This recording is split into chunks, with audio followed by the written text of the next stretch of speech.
Hello, everyone. Welcome to a special edition of Disclosure Now, where we expose the truths that are nefariously hidden from humanity. Today, we are going to be talking about clones, alters, and consciousness transferal. And this is going to be done like how I would do a presentation in a live in-person setting. So I won't be as attentive to the chat as normal. Instead, I'll be doing like a Q&A at the end where you can ask me questions. But until then, feel free to talk amongst yourselves and, you know, shoot around ideas and stuff like that. That's always a fun part of the chat. But I will not be paying attention. My screen's going to be full, and I'm going to be looking at the slides, so I won't be able to see what you're saying. So just pay that in mind. And other than that, thank you for being here. And we're just going to get right into it, really. Just share the screen here. Um, Sorry, I'm having a window come up that's never come up. Okay, um, there we are, and I'm guessing you can see it. Yeah, you can. Okay, perfect. So this presentation is Time and Space Unlimited. Clones, alters, consciousness transferal, and time travel. This is a comprehensive analysis of the methods of slavery used by time corporations and the implications such technology has for mankind. Presented by me, Arkheim Ra. Thank you for being here. I am an ancient entity that was incarnated as a human being and then was intercepted to be brainwashed and enslaved for service in Black Ops military projects through the U.S. Public Schools Talented and Gifted Program, or TAG program. I was used for clandestine operations involving time travel, including Project Phoenix, Project Looking Glass, the colonization of the Breakaway Colonies, Centurion 5, and much more. What are the secret space programs? Secret space programs or SSP has become an all-encompassing term, usually associated with the fact that advanced technology and off-world life is being hidden from the civilian population of Earth. This is because high technology such as stargates and spacecraft have high priority military implications. The secrecy we see comes from the military industrial complex being the true steers of the fate of mankind. The loose lips, sink ships mentality of military organizations has led to an extremely dangerous abuse of clandestine power. Occult groups have amassed great political power through infiltrating religious and military institutions around the world. These groups, in their various incarnations, have created an esoteric society, hidden in plain sight within our own. A society where things like time travel, interplanetary colonization, relations with extraterrestrials, and the reanimation of an individual through clones for slave labor is a part of everyday life. Now, a good question that a lot of people ask, it's kind of a baseline question, which is a fairly reasonable question when you're first learning about all this stuff, is why won't they just tell us the truth? Why hide all this information? And well, the simple fact is it's to take advantage of the blissfully unaware who are used as an endless source of cheap or free labor, and it's to keep a controlled population docile and at work. There are over 10,000 human colonies seeded throughout the galaxy, and you may be living on one of them right now. And I'm not talking about Earth, I'm talking about you, yourself, in a clone body on another world through time displacement and cloning technology. How does it work? Well, Clonade already happened. This happened 30, 40 years ago. Forgive me for not having my notes in front of me and having the exact date here, but it's very easy to look this up on the internet. If you grew up in the 90s and 2000s like me, You might have remembered seeing this being talked about on the news quite openly, quite publicly, this coming human achievement. The people who were behind it were the Raelian movement. These are people who believe that you basically can live forever through creating a copy of yourself. So effectively, when you die, that clone lives on for you, and you can kind of just continue that process indefinitely. And that was their belief system. This woman, Bridget Boiselaire, forgive me if I'm saying her name wrong, is Aurelian, and she was part of the Clonade movement, and they're quite, like I said, open, public about what they were doing. And I even had somebody who tunes into this channel. Obviously, I don't have the evidence for this, so you're gonna have to take this with a grain of salt. People don't say anything on the internet, but they said that they were living in New York in the 80s, New York City, and they attended like a investment kind of party where people were hypothetically going to invest in cloning. So this like invest their money in it, kind of like stock trades, things like this. So the idea is not new, and it was on, as you can see here, on C-SPAN, on mainstream television, this idea of human cloning. And basically, they announced that they made the first clone. If you were there, you'll remember this. And there was debate whether they actually did it or not. And then it sort of just went away. And their website still exists. They still advertise that they can clone for people if you pay them. And it is my sincere belief that you very well could potentially, if you have enough money, contact these people and have them create a clone for you. I'm not sure. I have not directly worked with Clonade. That's not part of my testimony, but it's just kind of a very direct, in-your-face example of the reality of human cloning, and the fact that this seemingly esoteric subject that we no longer talk about, that seems like some sort of far-off science fiction, quite a while ago, decades ago at this point, was being talked about openly as something that would revolutionize life for humans on Earth. So they're using this technology, this cloning technology, to colonize other worlds, and not only that, they're doing it with time travel as well. So through the cloning, they can clone you, have you live a life, and basically on another world, and your consciousness is in that body, and that body ages and dies a natural death. They do have the technology to do this. 20 and backs. You'll hear people talk about 20 and backs a lot. The reason why they usually do 20 years for average people who are hardcore and put through MK Ultra programs, can do longer. They're programmed to be able to do longer and live entire lives.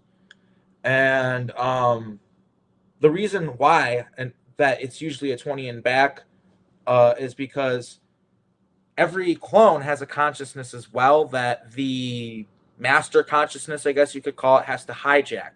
So there's a consciousness there in that clone body that you have to override. And basically, eventually, after a certain amount of time, in most individuals and most people, this clone consciousness that's underneath the surface will start coming to the surface and creating problems for the individual that's using the body as a host. And this is why it's common to hear the term 20 and backs. But as I said, it's very important to understand through my testimony, through time travel, they can implant certain individuals to live entire lives. They have perfected the ability to do this. It takes quite a bit of programming. It takes quite a extra bit of work. You can't do it with run-of-the-mill people, from what I understand, but they've done it to me, and they've done it to anybody that you hear talking about being part of the project, the Montauk Project. They have lived entire lives in these programs, and we'll get more into that later on. But Centurion 5, personally, I made this a while ago. I figured I would come to this later, the Centurion 5 part, but it's a good conversation piece to explain how this world, they went back in time to colonize it. I was there for the entire process. So I had this necklace on, and I woke up on a ship in kind of what you call the here and now, because these experiences are compartmentalized through a sort of amnesia, through alter programming, which we'll also get into later on. But I ripped this necklace off on a craft that I was aboard because I woke up and I was drugged and I saw other people all around me and they're slumped over and stuff. And I knew I was going to forget about it. I was aware of the amnesia effect. I was aware that normally I do not remember when these things happen to me, and I wanted to remember. And through me ripping off this necklace, and it actually tangibly being a thing that happened once I woke up the next day, that showed me that that experience was real, that wasn't a dream or something like that. It grounded it in reality, and then it also helped bring all these experiences that were connected to that back. And basically what was going on is one of my alters, Ryan Sterling, who's an alter, as far as I know, has worked for the CIA, is connected to the CIA. He's oftentimes a time cop who helps manage timelines for planets. And on Centurion 5, that's essentially what his duty was, except more in like a rudimentary aspect where they showed up with a ship, they dropped off tents, they dropped off materials, they lived on the surface, and sort of near these Auralians to the right. They're the native species, so they eventually did become pretty advanced. And yeah, I would say that George Lucas, whether through prophetic vision or however, I don't know, but these beings, the Auralians, they look pretty much just like that. Their eyes are a little more forward and center, but other than that, they look a lot like that. And they were the native inhabitants of the planet. And essentially, this planet, it had a kind of a natural cloak where it would phase in and out of reality, at least seemingly, if not literally, to where people couldn't. So it was a perfect place to do like a secret military operation for an event that was going to occur in the future. So that's why they decided to go back in time and take it. It was a sort of off the star maps. Not everybody really knew about it. Some people did, some people didn't. But it just was the perfect place for a certain operation that they needed. And they built it from the ground up. They created this. It was a tropical planet, but we started in the more swampier areas near the Auralians. We started with, we worked our way up from tents to cabins to eventually thriving megatropolises. And there are multiple ones. And I could do a whole presentation on Centurion 5, honestly. But basically, I lived multiple lives on that planet throughout its history, altering its timeline almost in the same way that I did with the Montauk Project, except this was completely artificial. We weren't even supposed to be there to begin with. So it was a time project. That's what I'm used for, is time projects, alternate reality things and stuff like that. And to even further illustrate the reality of this, of this cloning technology, and how it's used for warfare, how it's used for military purposes by military organizations to colonize worlds. The legend of Valkyrie, believe it or not, becoming the myth and revealing the legend. It's the reality of predestination paradox, which is something that I experienced a lot during the Montauk Project when I was a time soldier. I saw the future affect the past, and like in ways that didn't, like, I saw the time travel paradoxes that don't make sense, where like something in the future had to happen in order for something in the past to happen, but in order for it to happen, something in the past had to happen that wouldn't have happened if it wasn't. It's like this weird time loop. I can't even as somebody who's experienced it, it's unbelievable and awe-inspiring almost, to see some of these certain events and certain things that it's almost like they're just supposed to happen and nothing can stop them. Like something is just there and that is fueling it. And that's the reality of predestination paradox. But basically, the Valkyrie in Norse mythology were any group of maidens who served the god Odin and were sent to him to the battlefields to choose the slain who were worthy of a place in Valhalla. These four borders of war rode to the battlefield on horses, wearing helmets and shields. In some accounts, they flew through the air and sea. And this is from mainstream source, Encyclopedia Britannica.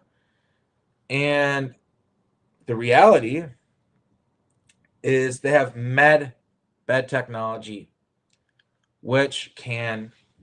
So, what they were doing to explain what Valkyrie was, and this is from the testimony of Penny Bradley, who testifies of being in a German space military called Nachtwaffen on Mars. Shout out to her, and that's her testimony of the Valkyrie. Basically, she was quite literally there, and essentially they're going to the battlefield.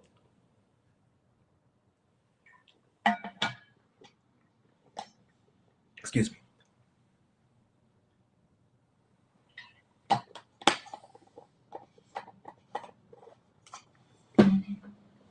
Essentially, they were going into battlefields, places where combat had occurred, places where there were dead bodies.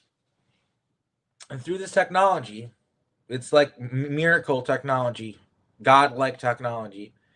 They're able to reanimate these individuals and then basically bring them to planets like Mars or other planets as well, potentially, to be colonists. And these people made the perfect beginning colonists before, like, really infrastructure and things like that, technology and stuff like that is introduced and developed, which obviously takes time because they're used to more primitive lifestyles, more primitive living, and also they're hardened individuals. They've been in battle, they've been in war, so they made perfect colonists in their eyes. And this is, when you hear about some of these things in history, it's like we've kind of lost touch with our own history. We think that it's all hypothetical stories, like where does the myth end and where does the legend begin, and it's become all myth, just all myth. But it's not all myth. There's truth behind it, and some of this stuff can be explained. So this is the trinity of secret space program slavery. Time travel is used to place the victim back at the point of retrieval. So, you can be gone for about 5 minutes, and in that 5 minutes, you could have experienced a whole lifetime. Clones are used to house the consciousness to avoid aging or loss of body in combat or other scenarios.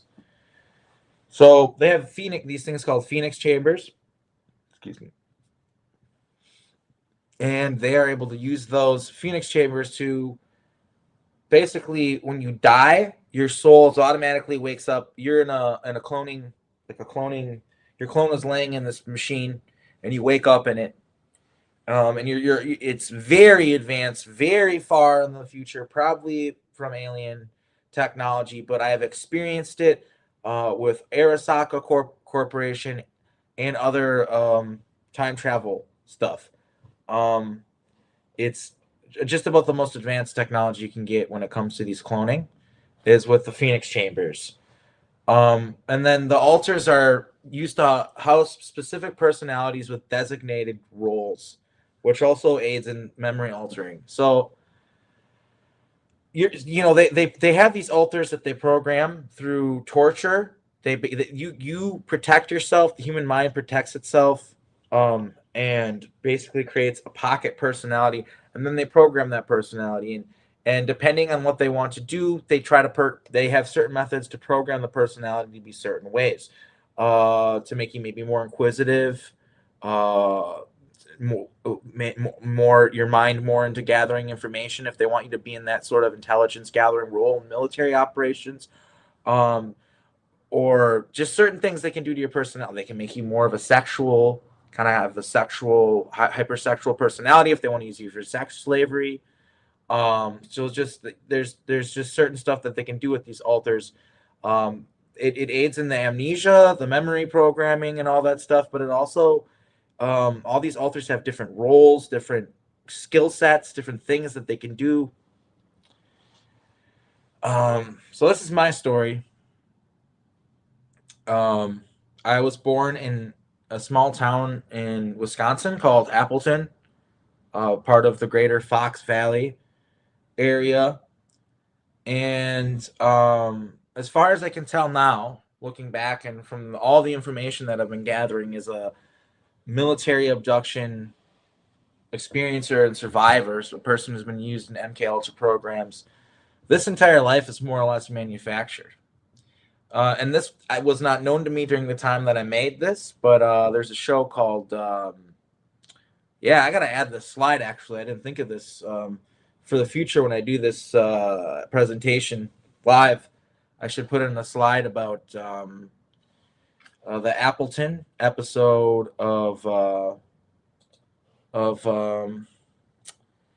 Inside Job, which I'm just gonna real quick. Appleton Inside Job. We're making a new slide here. We're doing it. We're rolling. We're rolling along with it, you guys. And I'm just gonna. Okay, so, and I'm gonna share the screen again. All right, and so, yeah, this is the show. This is a shot from it. And basically the show Inside Job depicts that they memory wipe themselves and go to Appleton, Wisconsin to live normal lives. And you know, the episode also has to do with time travel and timelines correcting themselves and remnants of other timelines seeping into other timelines, and how agents have to go in and get rid of them. It depicted very real things. And in a very funny manner, by the way. I highly recommend watching this. It's the last episode of the show. I don't really like the show. I actually can't watch it. I think it's pretty cheesy. But the last episode, obviously, I had to watch it, and I thought it was pretty funny. The plot was really good. The writers on that one did a good job. But anyway, so, oh, did I accidentally close? Oh, here it is. Okay. So anyway, my story. So this is a real picture, and this is from right around the time that I was put into the Talented and Gifted program.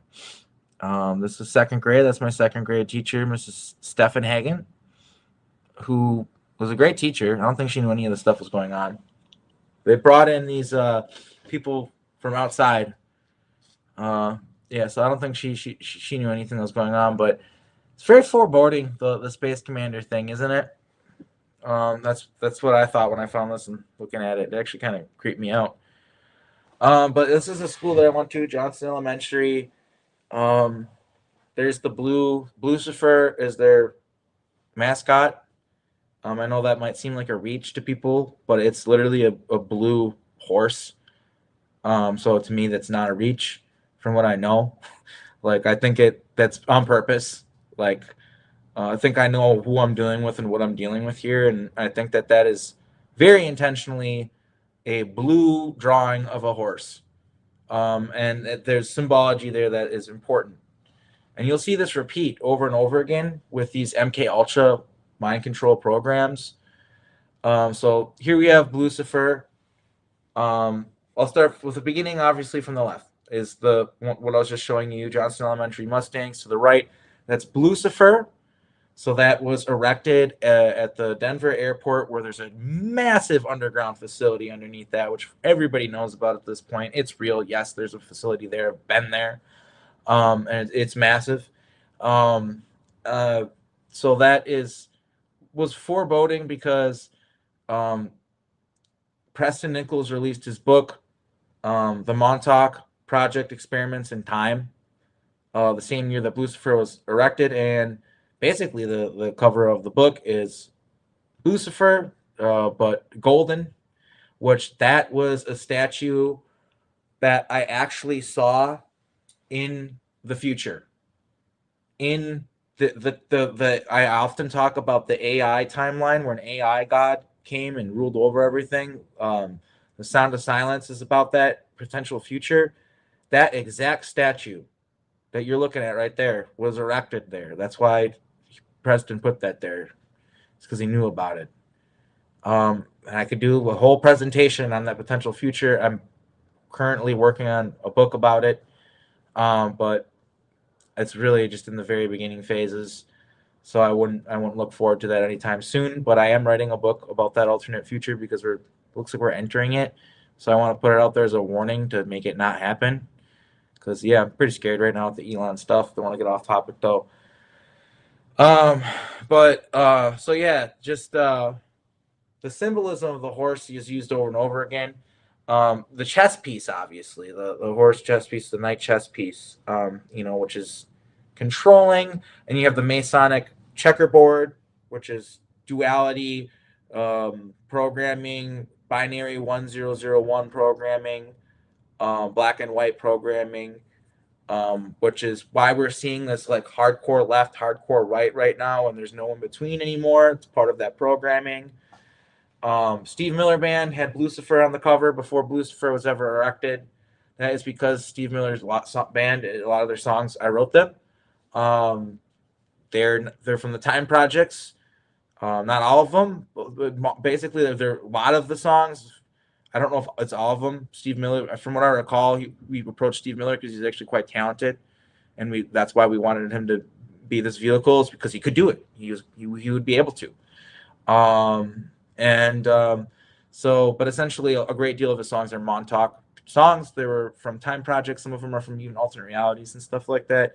And they show you right on the cover with the symbolism there. And yeah, to the right is the symbol of the PSYOPs division of the military. Persuade, change, and influence. It's got the two lightning swords, laser swords behind it. The horse. So it's showing you the lightsabers, which I've heard people like Tony Rodriguez say that if you talk about lightsabers being real, you're not real. He was a slave. He didn't see the kinds of things that I've seen and experienced. To be frank, I love Tony. Like his testimony is extremely important, but below his pay grade. That's the reason why I never saw that stuff. Um, so anyway, that is real, and so we're gonna go forward more anyway, though. Sorry, I didn't mean to take a swipe at there. I'm just saying, from my experience, it's real. um, like I literally mean that. I wasn't trying to take a swipe at him. It's a small. He's very real. What he experienced is very real, and his testimony is important. Still, buy his books and stuff like Tony Rodriguez. But anyway, symbolism. So the horse. Why would you use a horse as a symbol? Um, for mind control and for all the stuff. Like why is the horse coming up over and over again, right? And shout out to my wonderful partner Catherine, because she's the one who pointed this out to me. Cat Affilian, is the reason why they use the symbolism. I mean, it's because the horse is like this gracious, beautiful creature that, look at this picture of this horse. No saddle, running in the wilderness, being free. I mean, I think that's why we love horses so much. People who are horse people, even people like to ride them and stuff. The irony of it is the reason why you want to ride that horse and why you want to have a connection with that horse is because it's this creature that is free, can run and roam and just be free. And essentially, we turn them into vehicles. You turn the thing into a car. You turn the being that's alive, that is not a thing, into a thing. And so that's what I think the symbolism is here. Is they're turning military soldiers and everybody, everything, into just pawn pieces, breaking their spirit. Because you have to break a horse's spirit. So that's where the symbolism comes from, with breaking the spirit and mind control. Um, so it's just something to think about there. And so yeah, that was, like I said, I don't think it's a coincidence that they used the symbolism for Johnson Elementary. And that is where I know it wasn't the first program that I was in. This is how Solar Warden found me, is what I'm realizing now. So a lot of people will talk about the talented and gifted programs, or the gifted and talented education program. It's depending on where you are in the country. It's the same thing, though. And they talk about the tones. You may remember this. There might even be people watching this now who remember they put headphones on your head and they put tones in them. These are military grade tones that activate altars that were created in mind control programs. That's why they're doing that. And they essentially were screening to find out what kids, because they know that people are being put in reality, put here to manufacture and change the timeline and stuff like that, and that there are agents everywhere from the future, from other countries, from all over the place. So they're trying to find them, and they know that they all use the same codes because it's all the same. And so that's why they were doing that, and they were activating altars. They were activating people's altars, and then confronting those altars, asking them who they're working for, interrogating them. I swear to God, this happened to me when I was in second grade. And it took me a long time to figure that out. I haven't testified about that very much yet. I've done it on other people's shows, but not on my own channel yet, ironically enough. But yeah, that's why they were doing the tones and the headphones. If people remember that, they were searching for altars, and they did find altars for me. Like I said, in the Talented and Gifted program, and basically, they they brought me to an underground facility. That's what they were doing during this Talented and Gifted program. But we'll get to that later. So it was a screen, basically. The Talented and Gifted program was a screen for what they're actually doing. And how I got the memories back of this initially is I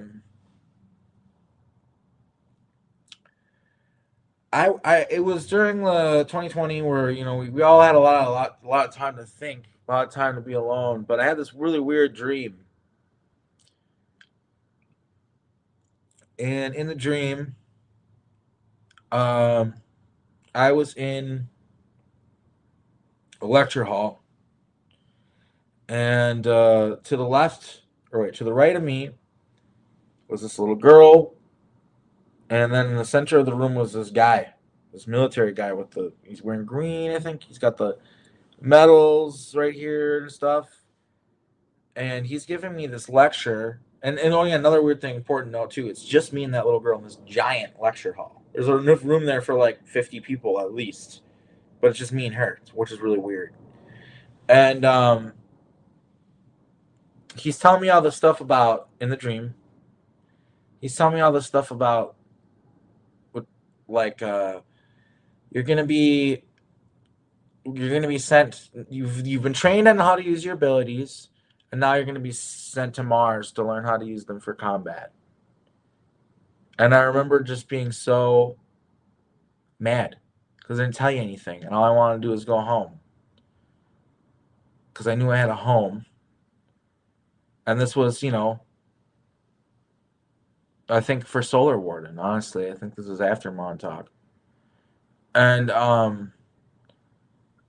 in the dream, I'm looking at him as he's saying all this stuff to me, and his face is blurred, which is common with my labs, with MK Ultra people who have experienced similar things to me. Is the blur? They use some sort of technology on your brain with this brain scan thing they put over your head, where they can shut off you being able to remember faces somehow.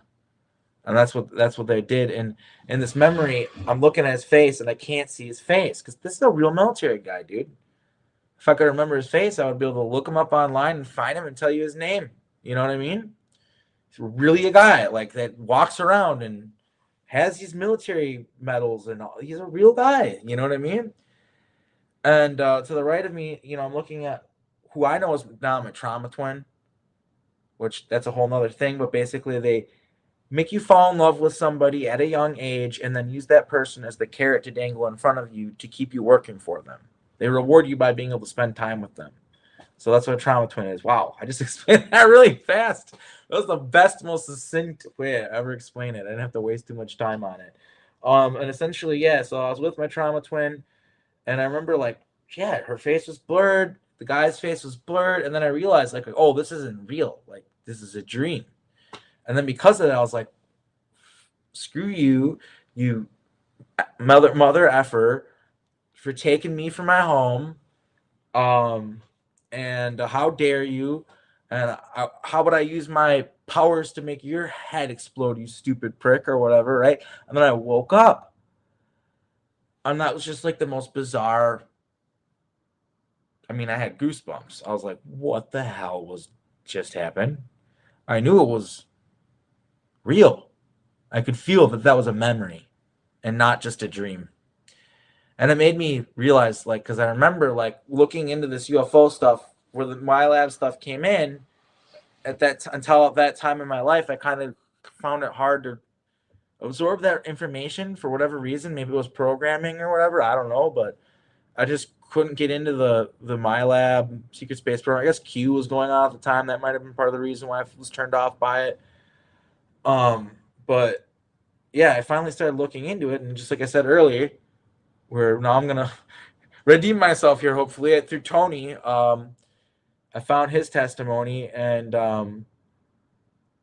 I couldn't believe it. I mean, it was him being interviewed by Michael Sala, and he talked about the blurred faces.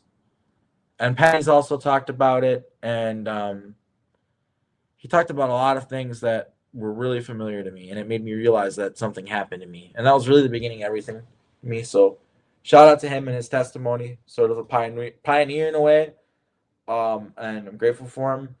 A lot of people like to give like, what's the guy's name? Corey Good, the liar, testimony, like is all the credit for being the first guy or whatever. He was never the guy for me. I never resonated with that guy's shit. If it weren't for Tony coming along and real people like Tony, I would have maybe never figured this out. I did have the discernment, the gut discernment, and knew that Corey Good was lying to some extent the whole time. I knew that some of his testimony was real because he just mixes in truth with lies, but that's a whole nother thing. Not to get sidetracked too much, but Tony really was the main guy for me, like the first guy who really blew the floodgates open on this for me, and I appreciate that. Oh, we're back on this again. Talented and gifted program. It's the same slide over and over again.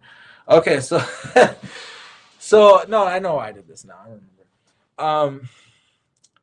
So what was really going on in the talented and gifted now is what I figured out after years, right? Because they obscured my memories, made me forget what happened to me, and through a bizarre chain of events that I don't really need to get into, but basically I started waking up like that dream, lots of other things.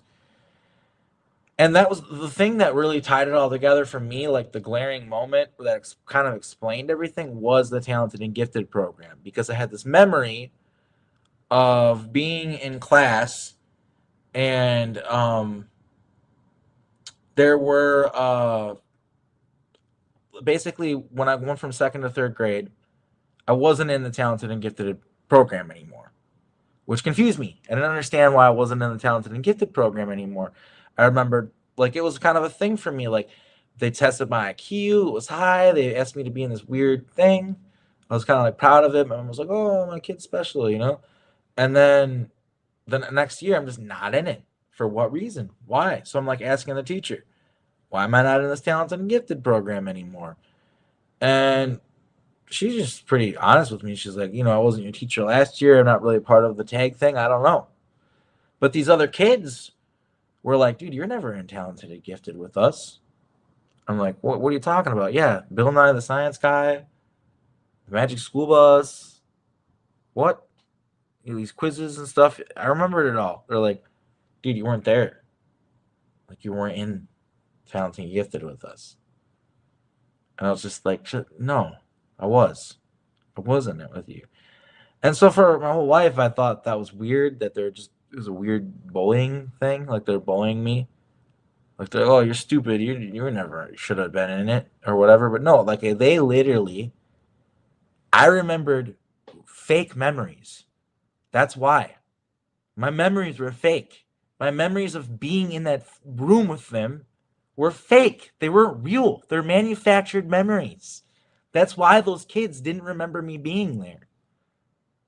That's why they don't remember it. And I eventually had to dive into, okay, like what happened then? Where was I?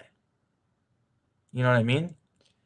And so I did. I went to a meditation, which honestly, sometimes people ask me, how do you get memories back? I don't know, maybe not everybody can do this, but I feel like you just have to believe you can. Maybe that helps. But just I meditated and went into like that moment of my life. Like I started thinking about what it was like the smells, the sounds, the layout of the school, what rooms were where, like which teacher was on which floor, and like, all the specific details. And you can still remember it. I spent so much time there. I spent 6 years of my life at uh, Johnston Elementary. You know what I mean? So that building, I'd spent a lot of time in it, and so I know the whole thing kind of still to this day. Maybe not like the whole thing, but at least the parts that I interacted with, I guess. And yeah, I just thought about all that stuff, and I got grounded in the fact that the weird tests, and all that stuff, and then I got the memory back of being taken underground, and essentially they strapped me to a table, um, put me on an IV, liquid IV of psychedelics. Not sure what it was, but it was heavy duty stuff. And they basically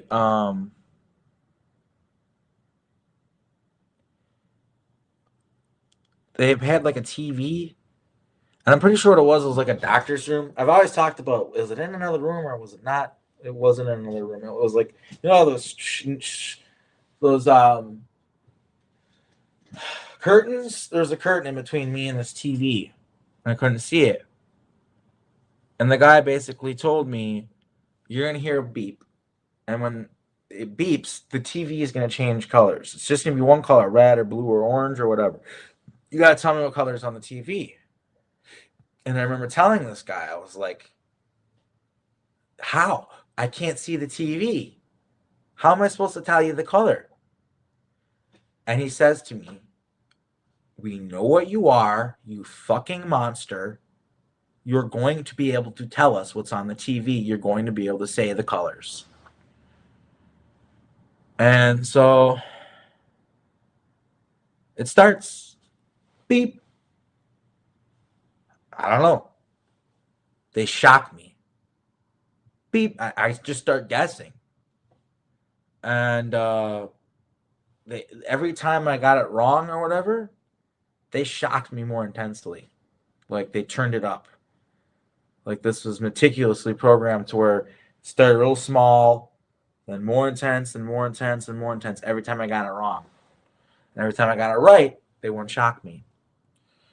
And basically, eventually got to the point where I could see the TV remotely in my mind, and I could predict the colors.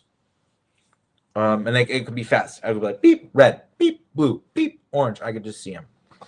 So they're basically activating my super hyper powerful remote viewing capabilities that they knew that I had in other programs that they figured out I was in through interrogating my alters or whatever it was. And they were activating those abilities to use them for Solar Warden. And so they took me to the moon and turned me into a crystal ball for a while and sent me off to Mars. That was just one of many lives. But yeah, so one of the next things that they did was in a room a lot like this. They'd have another guy in another room, and he would have the Xener, or no, actually, sometimes it'd be in another room. Yeah, they always would change it around and do more to make it more intense. So like, they started with a guy in front of me, but eventually the guy wasn't even in the same room as me and stuff. They experimented with it to see how far they could push it. But one of the things that they did is they used Zener cards, which are these cards right here. And basically they would I would have to predict the Zener cards.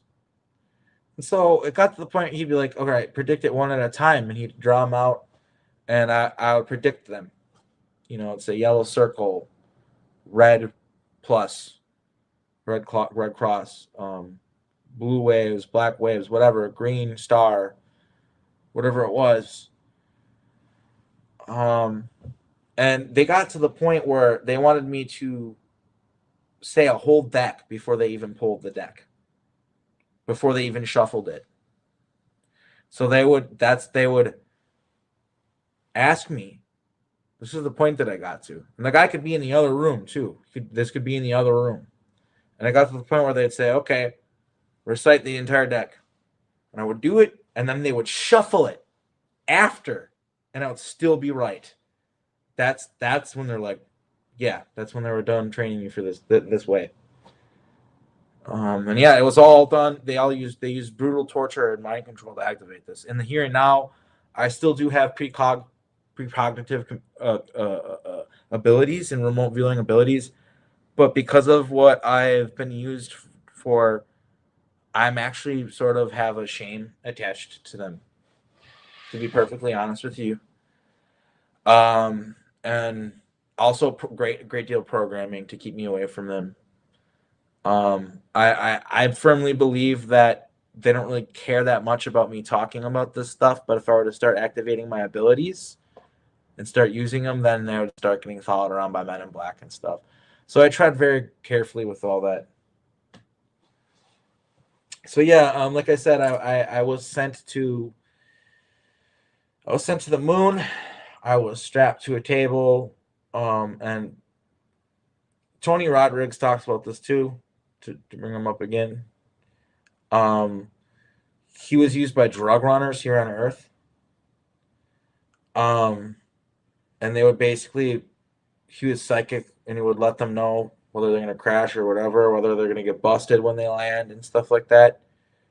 He was that for them, and I was that for the military, and they actually had a room full of us, and they'd bring ETs in there and stuff like that too, and they'd use us to communicate with alternate realities and all sorts of stuff. But I was used literally like a crystal ball, like an object, and that's something I really want to reiterate with these programs. It's like I said with the horse, you turn a horse into like a vehicle, to an object, to an item.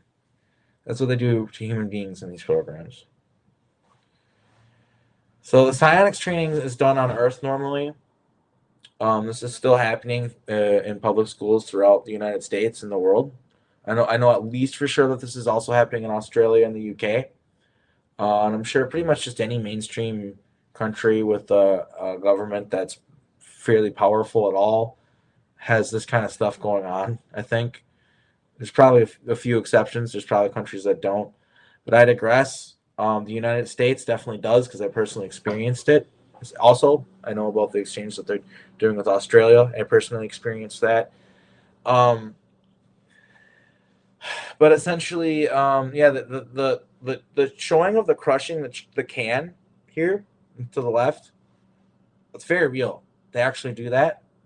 They actually make you do that, crush a can, and they make you levitate a plate, and then they also have like puzzles that you have to make float and put together and stuff like that, 3D puzzles and stuff. So it gets pretty intense. But they do the psionics training on Earth, and then they do the combat training on Mars with Mars Defense Force. And on Mars Defense Force, they separate you into 4 different artilleries. What I forget what they're called. I'm using the wrong term. Legions. 4 different legions, and you basically it's led by 4 different leaders, and you have. For me, it was the marsupials, which had a koala on it with like a robot eye and a gun and stuff like that. And then I know there was like the serpents or the serpentines. And there's like 2 other groups, mammals or something like I don't know, but they basically they were. It's kind of like the Harry Potter thing, almost like the 4 different houses. Except this was we competed with each other in combat, and they're usually around teens by this point. The kids that are teenagers around what 15, 16, somewhere around there when we started training them for combat. And yeah, we would do military exercises with each other, simulated military exercises basically with each other, and yeah, whoever wins gets rewarded. Whoever loses, obviously is the loser, and they don't get rewarded and maybe even punished. And they sort of use that to this competitive atmosphere to sort of strengthen the soldiers, and that was just how it's done. It's how it's done right now. Still, um, I'm kind of curious what Randy Kramer would have to say about this because I remember Randy Kramer from Mars. I remember being scolded by him many times and how much of a hard ass he was, and how I didn't really like him particularly, to be honest with you. It's part of the reason why I've never reached out to try to have him on the shows, because if he does remember me, we didn't particularly like each other. Um, and also, I think he's watering down information to try to make the government look better. But that's another thing too. Which even I don't know if you've ever seen the episode of Journey to Truth with him on there. It kind of speaks for itself. The episode of Journey to Truth with Randy Kramer. If you've ever seen it, he even Tyler and Aaron on that show, they weren't really buying it. But I have ADD. Sorry about that. Off subject. Actually, it is. It's on subject. He's real, you guys. Randy Kramer is real. 90% of his information is accurate. It's just they aren't the way they get kids and stuff like that is pretty fucked up, and he waters that part down. No, they are not doing the Montauk sexual torture and stuff like that to the kids anymore. They're not. He's not lying about that, but it's still a fucked up thing to make excuses for the fact that these kids really aren't consenting to this stuff. But that's just my personal opinion.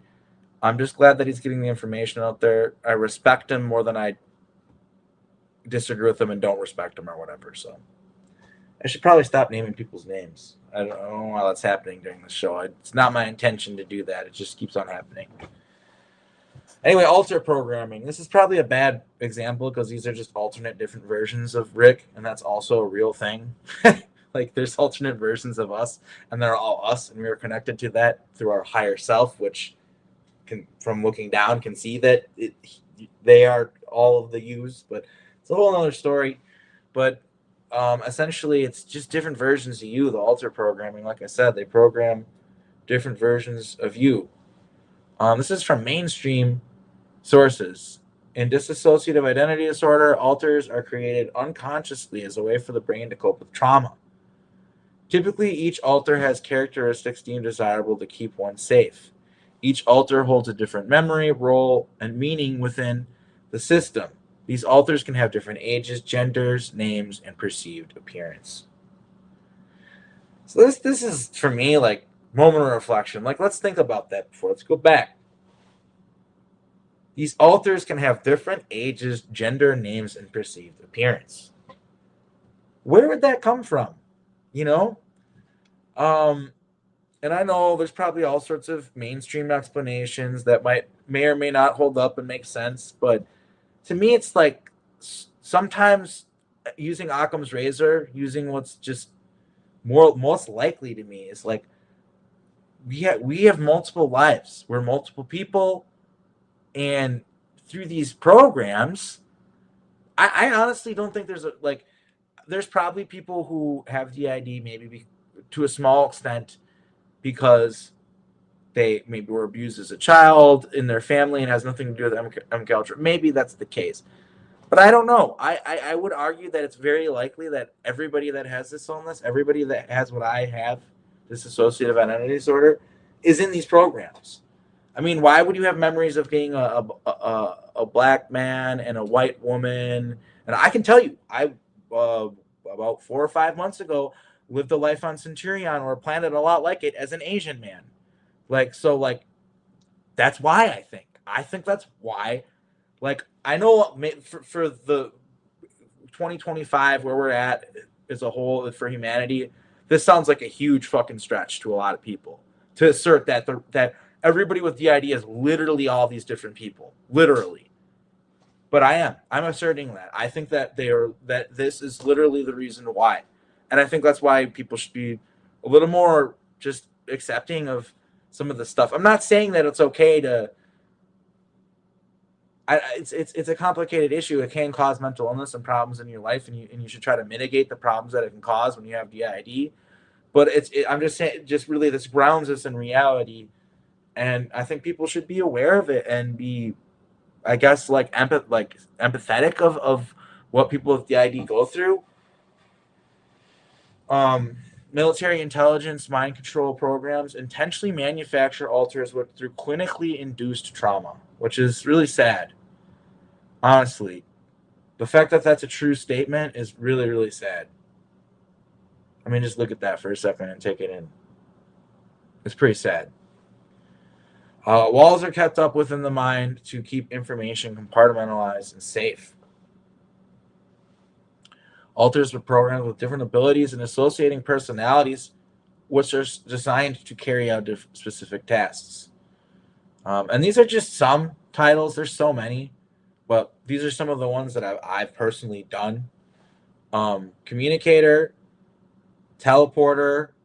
Actually, teleport. I don't think I can teleport. But that's one.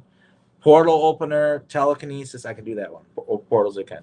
Telekinesis, energy manipulator, time oracle. So it's let me explain that. Energy manipulator, they can shoot fire energy balls out of their hands like Goku and stuff like that, and just kind of make energy appear and do stuff like that. Time manipulator, they can slow down time, they can speed up time, they can rewind time without technology. And then there's also technology that can do that. It's called the hummingbird suit, but that's a whole nother thing. It's like a black Halo Spartan Master Chief suit that has controls on it where you can slow down time. So very dangerous equipment from what I can recall, our soccer corp, which it's very hard to get your hands on. But yeah, so and a time oracle is somebody who you can report to them, and I've been this because I'm used for precog a lot, precognition. That's a lot of what they use me for. And basically, they come to you, and they would do this even when I was on the moon, and I was big like they're consulting with me. They would say, if we do this, and then we do that, and we do this, what will happen? And they can kind of tell you. And so at Montauk, it was once we got time oracles, that sure saved a lot of problems, because before they had time oracles, they just had to go in and do it and see what would happen. And sometimes you could put in a lot of resources, whole entire lives and all this stuff to find out it doesn't even create the desired outcome that you wanted at all. In fact, the opposite or something. So time oracles were basically psychics that can see throughout time and space and tell what events are going to happen. They help with that. So altars can be activated with colors, tones, and alphanumeric codes, which bring the designated altar to the surface to fulfill specific duties. MK, I gotta drink some water. I'm getting dry here. Hold on.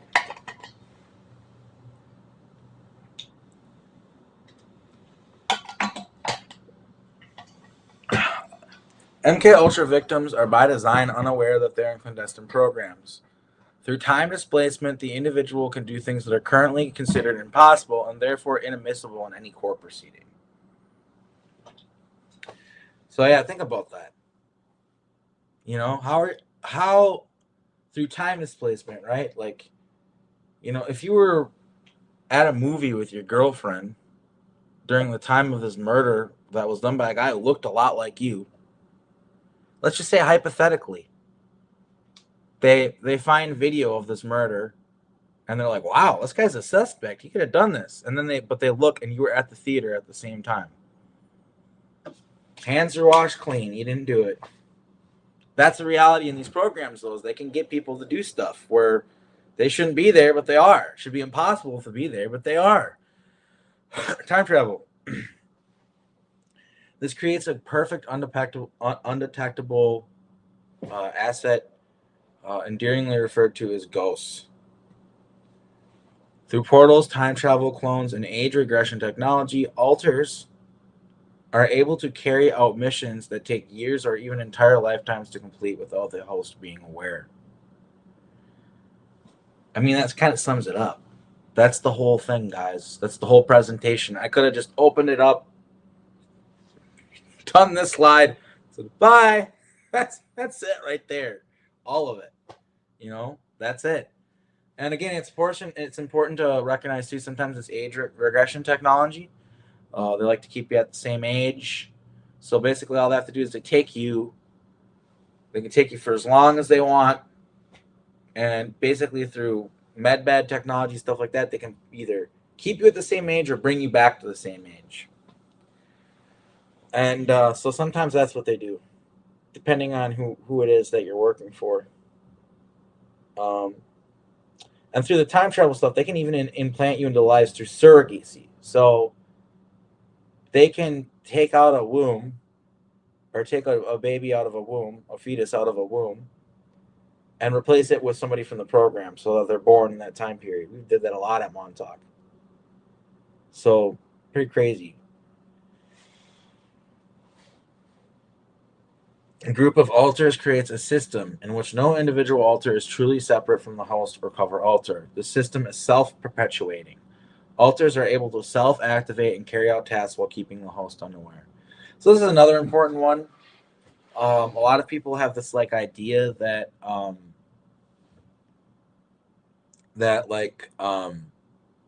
they have to come in and program you and like grab you, physically grab you and coerce you. And the reality is that some groups have technology where you just vanish out of your bed. No one has to come in your house. You just and then you're just magically in the place they want you to be.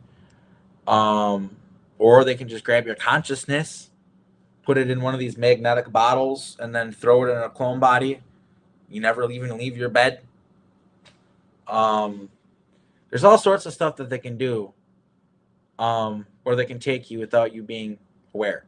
But also, if you have alter programming, you can just get up in the middle of the night as somebody else and just be ready to go and know what you have to do. You're pre-programmed. It's monarch programming, which we're going to get into. So the different types of alters. Sorry. Warrior super soldier is a type of alter. So you got James Rink there, Captain America on the left.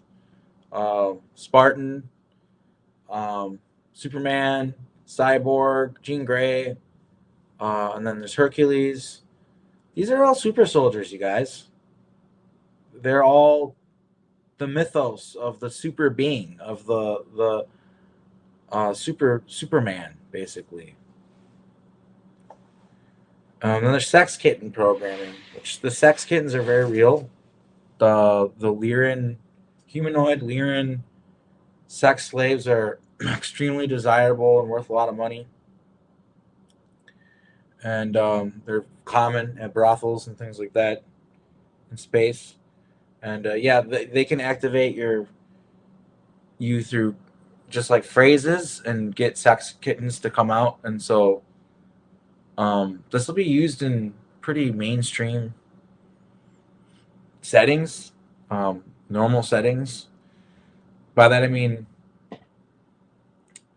workplaces, schools, things like that. If they know your codes, they can say it, and then you go into that altar, and they can sexually pleasure themselves, get gratified, and adjust the situation to where you come out of it, and it seems like you're kind of confused. You don't know what's going on, but you just kind of go on with your day. Weird stuff like that does happen.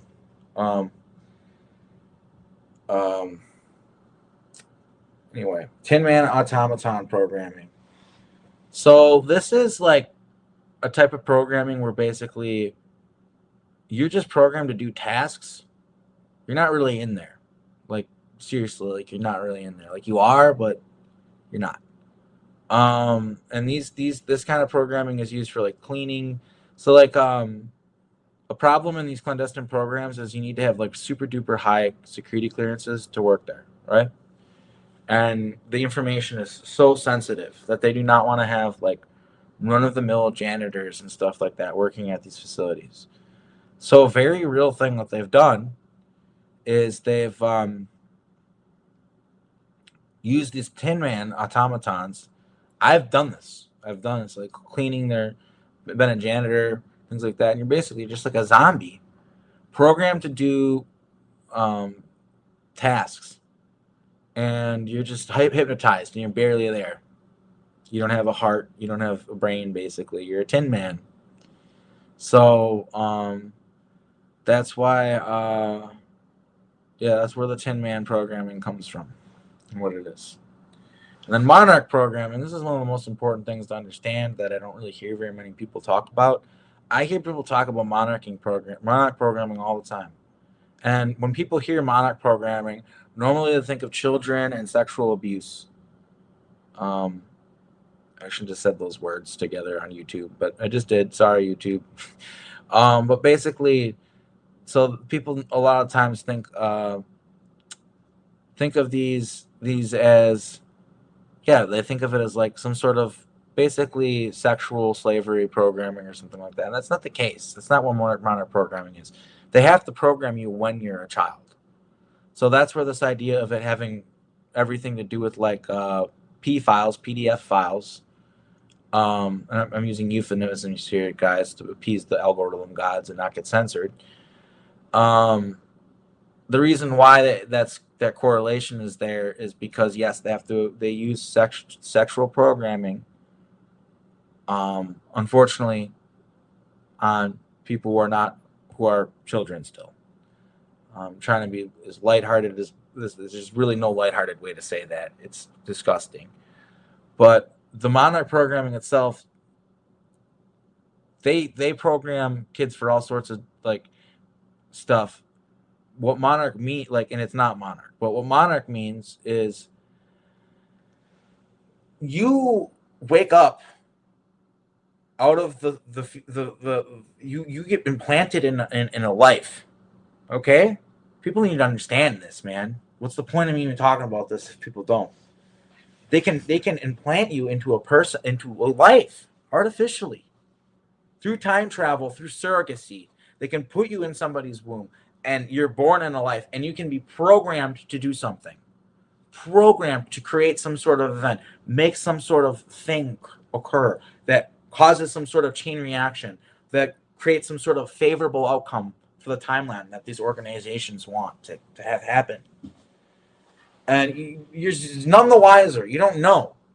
So you just do this thing, whether it's I don't know. Some of these people might be programmed to be assassins at a certain point. They're just in through their life, they've been groomed to be in the right place at the right time, and they just happen to just be there and pull the trigger because they were monarch programmed, and they think it's all just they just got mad and they felt whatever, but they don't know they're set up for it, and that's the reality of a lot of MK Ultra programming is it's just set up meticulously through time travel and through Monarch pre programming. It's pre programming.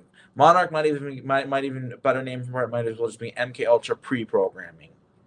But the reason why they use the term monarch and why they like the butterfly symbolism so much is there's a lot of stuff that I don't want to get into that's too extreme for YouTube.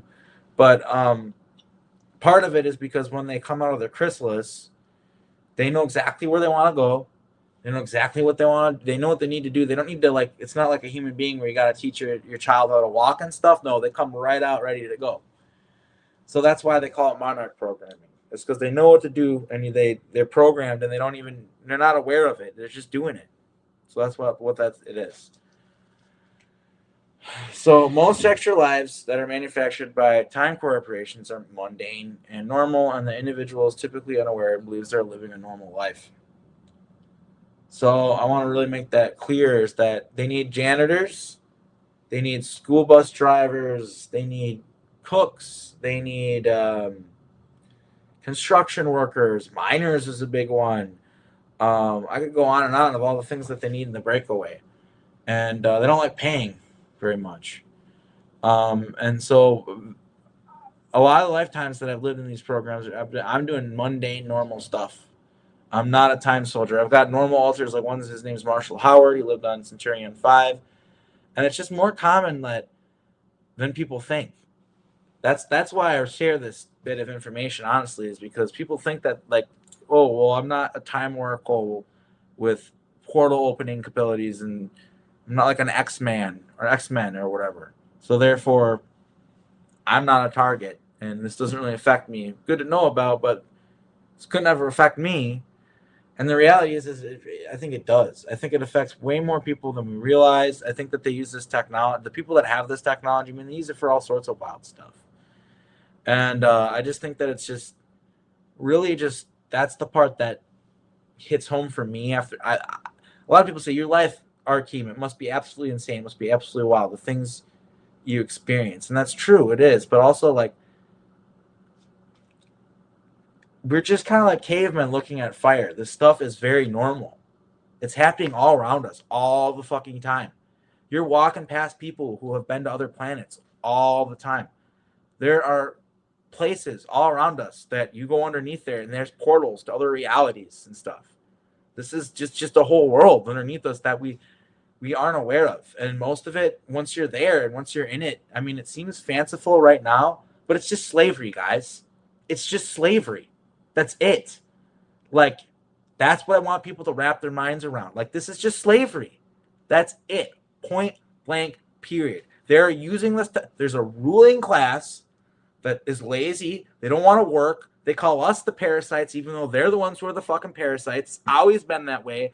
And they're so lazy. They're such garbage. They're so unable to care for themselves. They're so fucking inept that they have to do everything in their power to create a class beneath them that they can suck the blood from. And I don't mean to sound anti-Semitic or anything like that. I'm not saying it's like the Jews doing it. That's not what I'm saying. If people are thinking that's where I'm going, that's not where I'm going.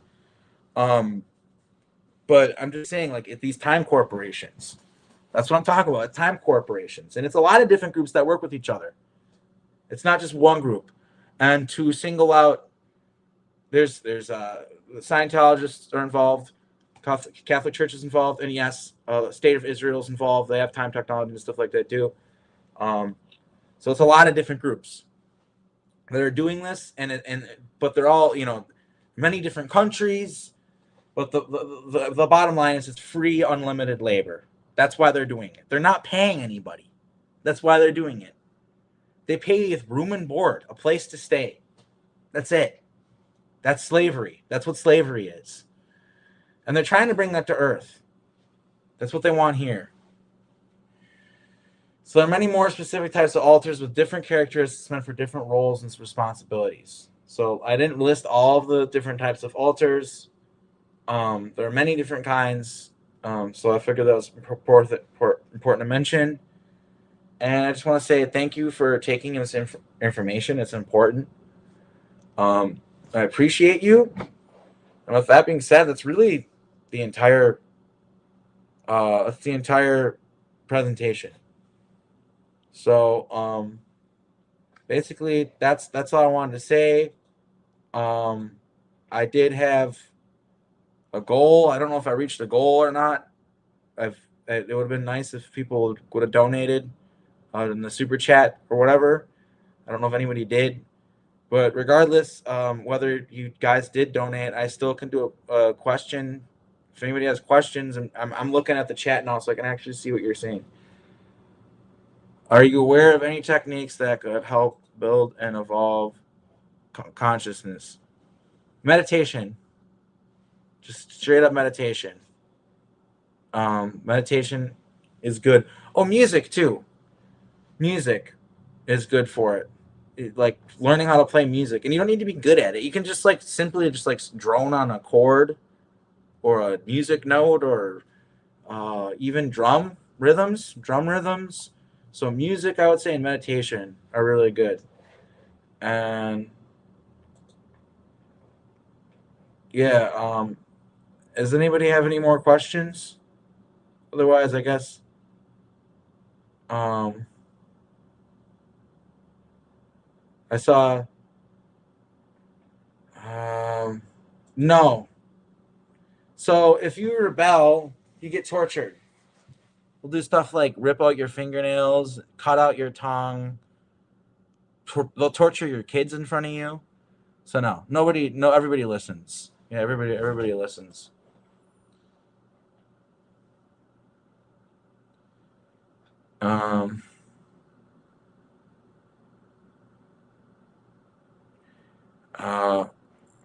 My birthday is actually technically August 5th.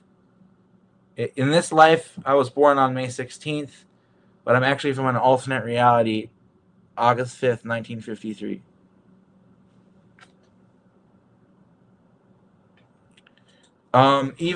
Everything needs to be animated by a consciousness, like even AI, and it's cheaper to use human consciousness. So they're even mostly cyborg, like they're mostly robot slaves out there in the Breakaway, but they still use like a human's consciousness a lot of the time. come to. This is a good opportunity for me to announce. I do a support group, which go to Starseed Awakening. Hold up.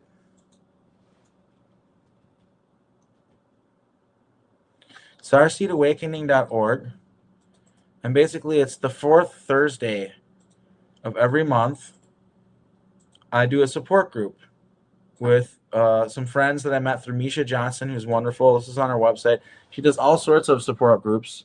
The one I'm doing is like the millennial support group, millennial and Gen Z or something like that, I think it is. And so I highly recommend you checking out any of Misha's support groups. Yeah, Misha, we're doing one for Misha. Basically, she set us up. She's like, "Hey, I need you go." She's like, "I need some young kids to do this for a younger group. I'm an old lady. I feel out of touch. I just want to have one where it's just young. I feel like you'd feel more comfortable if there was one that was all young people," which is really sweet of her, honestly. And so, yeah, we have one we're doing. It's the fourth Thursday of every month, and you can find the information to make sure you get the link and stuff like that on our website. And I'm gonna put out an advertisement for it.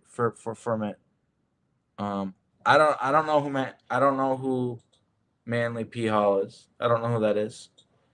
So I can't answer that question. But yeah, I guess I'm gonna end the show. And I just thanks for watching the presentation. If this ever disappears from my YouTube, it'll be on the Patreon, and honestly, it'll just because I'm gonna do another one that's maybe a little more in depth and better. The more information I get through the years, I'm finding, for instance, for doing it this time, there's a few little things here and there I could tweak with the new information I got, and I actually did that live when I showed the Appleton, Wisconsin part of the Inside Job show. But yeah, I just want to thank everybody for being here. I have on Friday I have Renetta Jones, so I do have a guest coming up soon, and I'm going to be talking with Renetta Jones this Friday, and then this Saturday, I'm going to be doing an interview with Typical Skeptic that should be streamed to this channel since he's not on YouTube. I think he's going to let me stream it here. So there's stuff to look forward to. And Renetta is going to be just introducing herself, talking about her experiences, why she's, you know, out here in the public sphere, giving her testimony, and then also technocratic theocracy. The coming technocratic theocracy is something that she's been talking about. I've been talking about like this AI God in the future. So we're sort of gonna talk about it from our two different perspectives and see where the testimony meets. And just I'm excited to have her on the show. And roses from Montauk, absolutely. And yeah, much love, everybody. I'm gonna get going. Thank you for the questions. Sorry I couldn't pay attention to the whole time, but I'll be around. I do feel like I'm probably gonna maybe slow down soon, but I don't know. I would appreciate to hear from people what they want from this channel in the future. Now that I kind of don't know what I'm doing anymore, really, to be honest with you. I feel sort of cast out of the community entirely, if I'll be perfectly honest with you. I did it to myself because Elon Musk did a Sig Heil and then everybody was like okay with it. I mean, I'll be really frank with you guys. The secret space program community is being infiltrated by Nazis. It has been for a long time, and everybody knew it. We all talked about it. We all knew it. Like everybody's talked about it, but nobody's actually addressing it other than me. That's the way I feel. So that's the reason why I'm just not talking to anybody anymore. Fuck them. That's the way I feel. I came out here to give my testimony about like being in space and like ending the secret space programs, and now it's just become to this political shit show where we're just like everybody's just like propping up this tyrant and this fucking technocratic fucking lizard person, Elon Musk. Like, I have no idea what's even going on anymore. So Kanye's just crazy, bro. He's just crazy. He's not being manipulated anymore. He's just nuts. Like that's really what's going on there. Just the people are asking Homer's like, is he being manipulated? He seems some terrible shit. Yeah, and he's like, I just like, dude, like, Did you guys go to yay.com at all recently? Like, it's just a swastika shirt. That's it. Like, well, that's really the time that we're in right now. And people aren't really treating it like that. Like, people aren't, like, I feel like people are just, like, gaslighting me. Like, it's been nuts. Like, I literally have been to the future with the AI god that Elon Musk loves so much. I've seen it. It's bad. It's really bad. But by all means, everybody, just fucking. The CIA is fun to listen to, isn't it? Book porn. It's a lot more fun. Copium. I'm sorry. I'm trying to be positive. One thing that I got a message recently from like source or whatever, and it was just saying literally like, just try not to be rude and try to be kind to people, even if things are fucked up right now. And so I'm gonna try to do that. Be like, even though people are disappointing me, my mom and my grandma have always said kill them with kindness. Um, you know what I mean? Because like you can tell people that they're wrong without getting upset or emotionally reacting to it. So I'm trying to be better about that, but it's kind of hard when a guy's literally doing Nazi salutes and everyone's just like cool with it. I don't know, but yeah, we got to raise our vibration. Thank you for your support. Raise the vibes. That's another thing too. Like I don't want to turn this into like where I just like point out all the wrong stuff that Trump and Elon are doing, or just talk about, because that's what narcissists want. They want you to like talk about them, and I don't think I can raise the vibration like you're saying, which I agree we need to do that by just talking about them. But yeah, we also do need to address certain things. So I don't know. I'm trying to figure out the balance. And I appreciate the super sticker. Thank you so much. Thank you, Joanne. Yeah, that's what I'm hoping. That would be great. And I'm applauding some of the things he's finding. I think that there's real corruption being exposed. I just wish that it was from a vetted government agency rather than Elon Musk. Like, I'll take the good with the bad, but it's pretty bad, in my opinion. It should not be Elon Musk and some college kids doing it. Like, it's super dangerous. Like, the fact that he worships this computer, like, and now he has, like, everybody's information, and now he can feed it. He hooked his hard drive up to it. Do you understand how bad that is, you guys? That's bad. I've been telling. I listen to anybody. This guy is asking. It's your testimony we sent. Just go on my channel. I've been talking about it for so long, and I've been talking about this AI stuff and how bad it is for a while. And I've been warning about everything that's happening right now. I've been warning about it. I warned about it before it started happening. And so I appreciate you guys being here and listening, but a lot of people left because they didn't like the fact that my truth conflicted with their worldview that they wanted to stay in. And that's okay. I don't know. It's been pretty hard. I miss being part of a community, but it is what it is.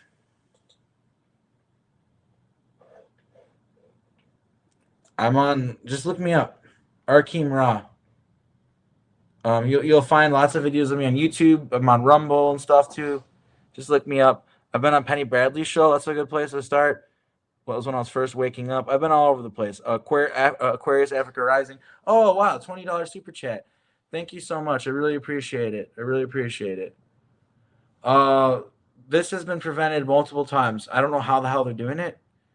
In other timelines, it's already happened, like 3 times, separately though. They don't. You know what I mean? Like it doesn't like there was 3, but there's been like there was one like 2012 that actually did happen.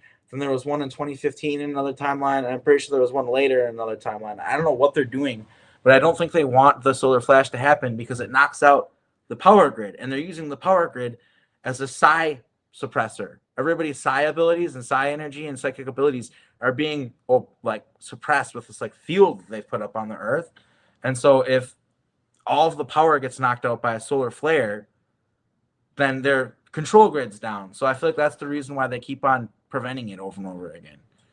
Because it's just bound to happen. Solar flashes happen. That's why so many civilizations live underground. Long-term civilizations know the surface is unstable. It's beautiful to visit for a while, but it's better to live underneath. I don't know. But anyway, the sky's nice, though. There's a reason why people always end up back on the surface. The sky's just too beautiful to not sit under and watch. But anyway, I really appreciate you guys. And yeah, like I said, Raynetta will be on the show on Friday, and I'm doing a show with Rob in the future, which I think will be streamed here. And also make sure to those of you who support Rob and love Rob, as so many of us do, go over to Rumble and subscribe. It's pretty easy to make an account over there. I don't really like Rumble very much, to be honest with you, but with the way YouTube has treated him, it's lame. He's following all the rules. I hope they don't treat me the same way. I guess I don't watch his show enough, but from what I can tell, he's trying to follow the rules. And if he's doing anything controversial that I don't like, he just does it on Rumble. So fingers crossed they never treat me. Yeah, Rob got deleted. So and I really think that he does a good job of trying to give everybody a chance to talk. And he's a good guy, and that's too bad. But anyway, I just wanted to say much love, and yeah, I'm gonna get going now, guys. Thank you for the super chats. I really appreciate it. Have a wonderful evening.